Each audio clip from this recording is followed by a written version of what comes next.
Para falar de política, porque o que acontece no Brasil é notícia, né? E vamos falar de privatização. O presidente Lula não faz a menor questão de esconder que vem desfazendo políticas do governo anterior. Uma dessas ações é a paralisação das privatizações. Logo no dia da posse, Lula revogou o processo de desestatização da Petrobras que estava em andamento. E ontem, 7 empresas foram retiradas do Programa Nacional de Desestatização e outras 3 da lista do Programa de Parcerias de Investimentos. Entre elas, os Correios e as empresas de processamento de dados e de previdência. Eu já quero começar com ele, com meu amigo Nelson Kobayashi, porque é uma notícia que já pegou a todos de surpresa, né, Nelson? A todos não, porque a gente sabe, Rodolfo, que o presidente Lula, ele gosta disso mesmo, de Estado cada vez maior. Primeiro, muito boa tarde a você, parabéns para sua filha Giovana, nesses 19 anos dela. Uma boa tarde ao professor Marcelo Suano, ao Felipe, a Daniela Alves e a toda a nossa querida audiência. Rodolfo, isso aí vem para mostrar que o presidente Lula, ele faz mesmo para valer aquilo que a gente já sabe o que o PT gosta, que é Estado grande, Estado cada vez maior, que é com estatais, com o controle de muitas áreas da economia e, com isso, voltando atrás nesse programa de desestatização. O que ele faz com isso é tirar da iniciativa privada a possibilidade de explorar muitas áreas da economia, né? E aí ele tem nas suas mãos várias empresas estatais que servem, claro, primeiro para ter o controle, segundo, para empregar alguns indicados de partidos políticos, de parlamentares, de senadores, de deputados.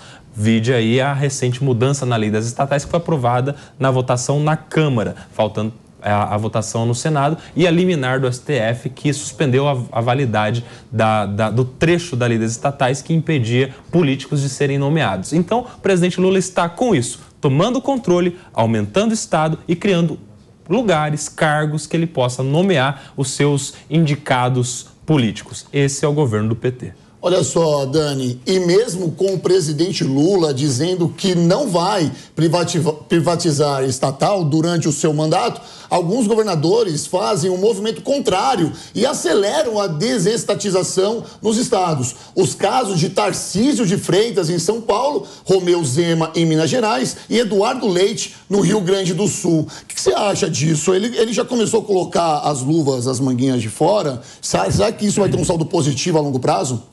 Bom, Rodolfo, primeiramente, boa tarde, querido. Obrigado. Uma boa tarde também, um feliz aniversário, não é, para sua filha, Obrigado. 19 anos. Uma boa tarde a todos aqui na bancada, Nelson, Marcelo, o Felipe e, claro, a toda a audiência da Jovem Pan. Não é? Hoje é um dia especial, claro que é um dia de reflexão, de renovação da fé para os cristãos. E, claro, a gente faz o programa de hoje com essa perspectiva, não é? E sempre de forma muito respeitosa, para que a gente possa colocar, como diriam aqui, os pingos nos is também, não é? Agora, voltando à questão aqui das desestatizações. Bom, Rodolfo, será que estão colocando a manguinha de fora? Assim como o Nelson falou, também acredito que já era algo esperado. Porque o próprio programa do PT sempre foram contra desestatizações, né, as privatizações. Então, não é uma coisa que deixa as pessoas, no geral, como se fosse uma notícia, bom, nós não esperávamos. Sim, nós esperávamos, não é? Agora, o que é a novidade são esses governadores, não é, que agora, com uma nova perspectiva, dão ali um foco importante nas privatizações, porque elas, bem feitas, lembrando, bem feitas, elas são muito importantes, porque desoneram o Estado e traz uma maior efetividade, não é, na aplicação de determinadas políticas públicas. Lembrando que, claro, se uma privatização ela não for feita de forma adequada e o Estado não fizer as devidas fiscalizações, uma privatização ela pode ser muito ruim para a população. Mas, quando é bem tratada, realizada uma boa gestão dessa privatização, sim, nós temos um impacto muito positivo. Agora, não me parece que essa seja a perspectiva do PT. A perspectiva do PT, dos governos de esquerda, são de inchar cada vez mais o Estado. No entanto, essa conta não vai fechar.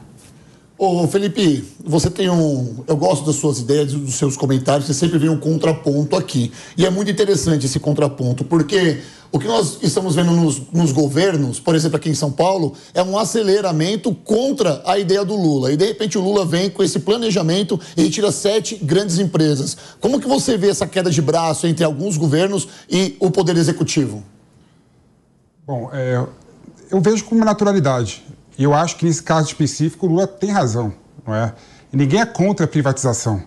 Uma pessoa é contra a privatização realizada de forma completamente sem raciocínio, sem pensar. O Correio, por exemplo, para vocês terem uma ideia, o Correio é muito mais do que só entregar encomenda e entregar carta.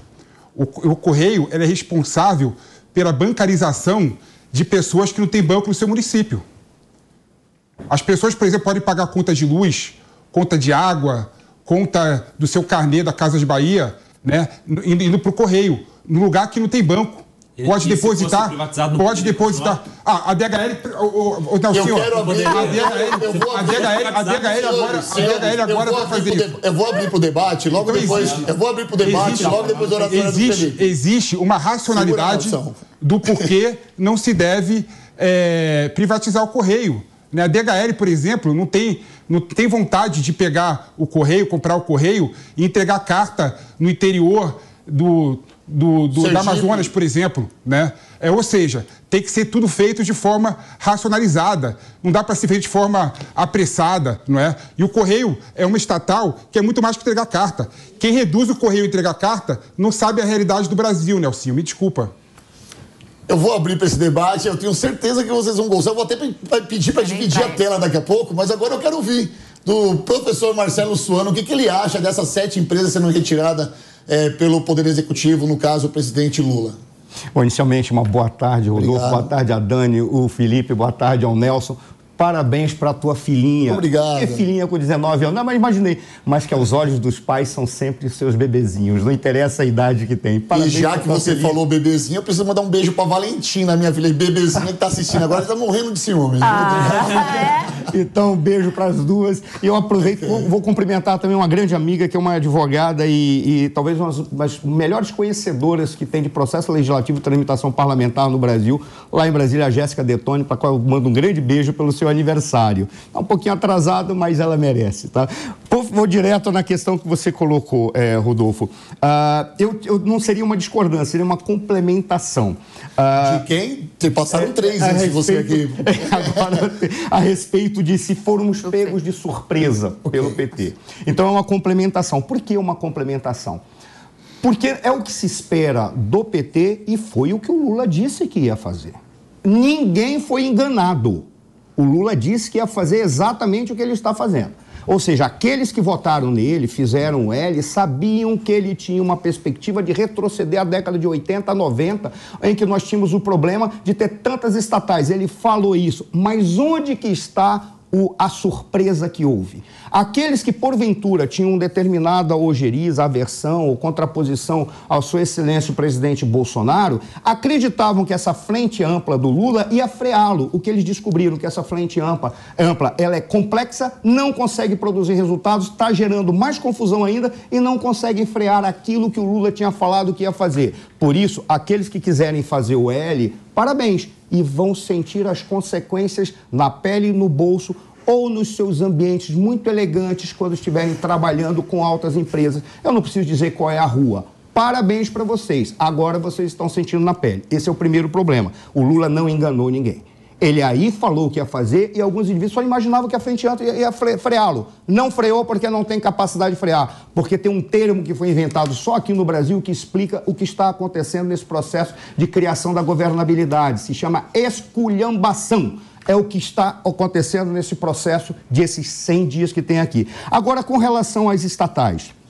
Qual é o grande problema? Eu, particularmente, sou defensor de que não exista nenhuma estatal. Não é papel do Estado e do governo, porque eles acabam administrando pior por razões políticas e podem utilizar isso como um instrumento que, apesar do lucro que possa ter, esse lucro é inferior do que teria se nós tivéssemos a privatização. A grande questão, e aí eu concordaria com o Felipe, quando ele disse assim, isso não pode ser feito atabalhoado por 2 razões. A primeira delas não é apenas a privatização, é um planejamento do que vai significar essa privatização, porque ela não tem que ser acompanhada com a substituição de um monopólio do Estado para um monopólio privado. Perfeito. Tem que ser feita uma abertura geral para que muitas empresas entrem no território e possam fazer a concorrência, cumprindo aquelas metas que o Felipe falou. Meta tem que servir como banco, tem que servir para entregar cartas, tem que servir para muitas coisas. Olha, eu vou jogar uma pergunta na mesa aqui para tentar colocar na cabeça das pessoas que estão nos assistindo, a nossa enorme audiência, qual que é, vamos deixar claro aqui, os benefícios da privatização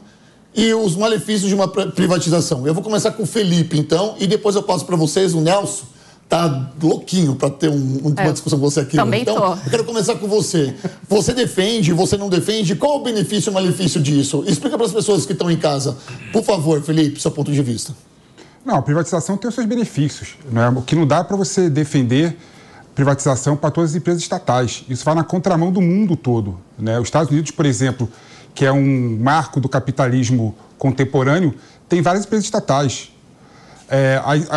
O Fundo Soberano, por exemplo, que é estatal da Arábia Saudita, de Dubai, né, que compra várias empresas do mundo todo, ela é estatal. Né? Ou seja, você saindo do setor estratégico importante para a economia do Brasil e dar na mão da iniciativa privada de empresas de dois lugares do mundo, é um retrocesso isso. Ninguém é a favor disso. Agora, há benefícios também. Né? Naqueles setores, por exemplo, que o Estado não consegue investir de forma suficiente para aprimorar o serviço, não é? E que não é estratégico, mas é um serviço muito mais voltado para a atividade econômica do que serviço público, por exemplo, faz sentido privatizar. Faz sentido delegar para a iniciativa privada, não só privatização. As pessoas têm uma mania, por exemplo, de achar que tudo é privatização.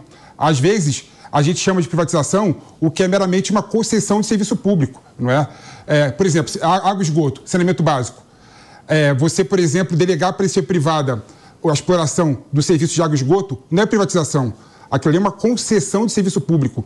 No final do contrato, volta para o poder público melhorado. Aí eu sou a favor. Né? O que não dá para você fazer isso de forma completamente sem planejamento. Né? Então, tem que ver caso a caso.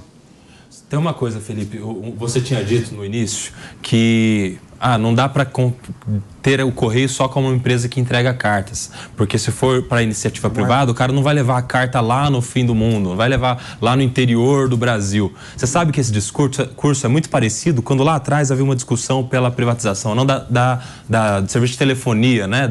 Não é nada a ver. Claro que é, porque eles falavam o seguinte, você acha que uma empresa privada vai levar sinal de telefone lá para o interior do Amazonas? Não, é parecido. Era por isso. Se alguém tivesse comprado essa ideia, nós estaríamos até hoje sem a tecnologia de 5G, sem internet, usando tijolão, meu amigo. Veja só que é um discurso tão retrógrado, tão ultrapassado. Retrógrado você está falando agora. Hoje. Imagina. Peraí, não, vamos lá, vamos por partes. A iniciativa privada sabe muito bem explorar. Nossa sexta-feira necessitava de um debate dessa magnitude. Essa é uma falsa equivalência, comparar Correio com telefonia. Telefonia é atividade econômica. Correio pode ser serviço público, Nelsinho. Perfeito. São coisas diferentes. Perfeito, mas o que você tem que comparar... Não, primeiro é diferente. O que você tem que comparar... Serviço público. Desculpa, o que você tem que comparar é o Correio com o saneamento básico. Isso tem que comparar. Por exemplo, o marco de saneamento básico foi um avanço. Mas nenhuma empresa privada quer, por exemplo, pegar a concessão em município que não é rentável. Mas aí é a condição que se coloca no edital, meu amigo. Você está falando, só para encerrar aqui, você está falando de um modelo... É só para encerrar. Se você está falando de um modelo de privatização ou de concessão muito atrasado, porque hoje a privatização e a concessão moderna coloca requisitos, condições que a empresa tem que cumprir para que possa explorar economicamente. Então, se você coloca como requisito para as empresas da iniciativa privada, para ela explorar, por exemplo, economicamente a atividade dos Correios, de que ela atenda a determinadas regiões que não atenderia. E se não cumprir, o contrato encerra. Vai ser deserto. Eu quero ouvir a nossa representação feminina nessa mesa, por favor, Daniela Alves. Eu quero dar um exemplo do que o Nelson está falando, tá? Na última vez que a gente discutiu sobre essa questão até da privatização dos Correios, Felipe, você falou o seguinte aqui, o Correio, ele chega em todos os lugares aqui no Brasil, não é? E eu ainda até brinquei.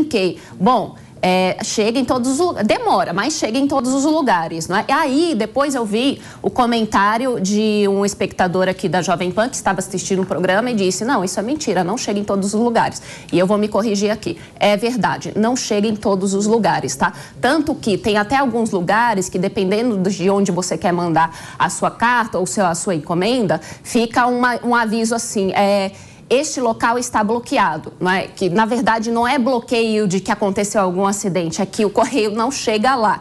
Para além disso, eu vou te dar um exemplo bem prático de que o correio não chega em todos os lugares. Bem próximo de nós, aqui na favela de Paraisópolis. O que acontece ali? O correio, ele não entrega na casa das pessoas as suas encomendas, não entrega nada ali, tá? O que acontece hoje, olha só, que é uma iniciativa, até que foi um dos líderes,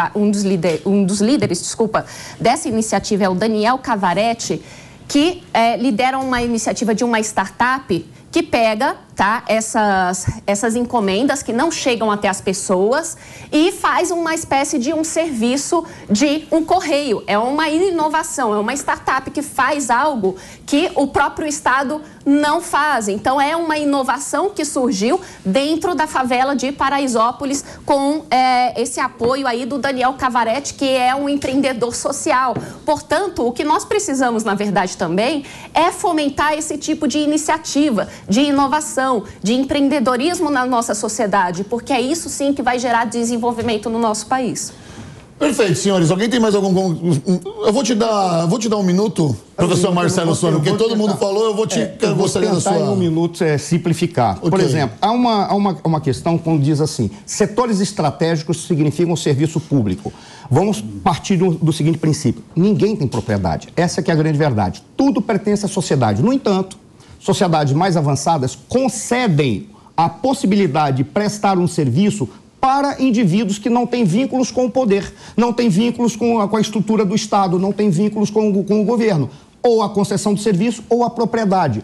Todas as propriedades, na realidade, eles não pertencem às pessoas. Por qual razão nós temos esse direito? Porque sabe-se que há uma dinamização maior quando o indivíduo e a iniciativa privada têm capacidade de gerenciar melhor, administrar melhor, produzir resultados melhores. Quando fala que não vai em determinados lugares e aí precisa do Estado ou do governo, é uma ilusão. Porque todos vão sim, desde que neste planejamento para o processo de privatização, junto com as condições previstas, há incentivos. Exemplo, quer fazer um negócio chegar lá no Nordeste? Coloca um incentivo fiscal, coloca junto um conjunto de apoios, coloca parceiros que podem criar desde o saneamento. Ah, claro. O incentivo agora? É claro, porque é muito melhor ter um incentivo para a iniciativa privada que pode dinamizar e proliferar do que você deixar no monopólio público que vai ser utilizado politicamente. Essa é a grande questão. Agora, não, vocês... só claro, com certeza. Desculpa. Nelsinho, só para falar uma coisa. Desde quando surgiu o Instituto da Concessão, os requisitos para você delegar para o parceiro privado sempre existiu. O requisito da concessão não é algo da contemporaneidade, não, sempre existiu. Né? Mas então por que você fala que alguém não vai levar a questão específica do saneamento básico não é problema do requisito, é problema realmente que existem municípios que não são rentáveis para delegar para a iniciativa privada. Mas daí o lucro dele vem da onde vem... O que você faz? Existem duas formas de fazer. Existe só um modelo. Deixa eu só entender. Você faz licitação do município ruim com o município bom de forma regionalizada. Né? Colocar tudo junto no meu pacote, no meu bloco. É o único modelo. Mas a iniciativa privada, tradicionalmente, não gosta desse modelo. Não gosta do osso ruim. Quero comer o filé mignon. Mas é óbvio. Então, por isso que é importante desde que o mundo é por isso que é importante ter empresas públicas. É por isso para levar o serviço para esses lugares. Desculpa te interromper, Nelson. Não, desculpa te interromper. Mas essa é a razão pela qual, como você falou, sempre houve incentivos e condições. Mas é exatamente por isso que no planejamento correto são colocadas condições cujos incentivos vão garantir produção em escala e ganho em escala para que ele possa arriscar. Aí é que está a jogada. Ou seja, não é uma questão se a iniciativa privada não tem condição ou não, porque ninguém quer ir lá, porque ele só quer onde tem o filé. Esse ponto do saneamento básico não deu certo. Pode transformar o filé, o osso em filé. Olha, a discussão a discussão está sensacional, mas eu preciso trazer um negócio. Alguém falou aqui na mesa sobre telefonia. Desculpa. Essa semana, na terça-feira, eu participei de um bate-papo, de um podcast com a minha amiga Bárbara, que está nos assistindo lá em Piracicaba. Um beijo para toda a sua família. E ela trouxe um dado muito interessante. Ela falou que 66% da população do Brasil não tem acesso à internet. Isso. Olha que loucura. Então, quando a gente fala da privatização, a gente fala da estatal, a gente fala da telefonia, há um engano completo da sociedade e todo mundo que acha que todo mundo tem acesso à informação. Não tem acesso à informação. As pessoas vivem no Wi-Fi. 66% das pessoas que têm telefone hoje no Brasil vivem no Wi-Fi. Você tem noção de o que é importante isso, do quão grave isso é?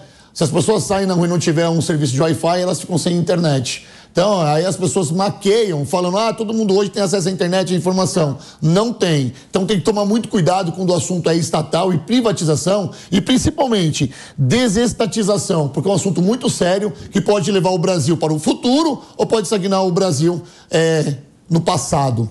Esse é o recado. Bom,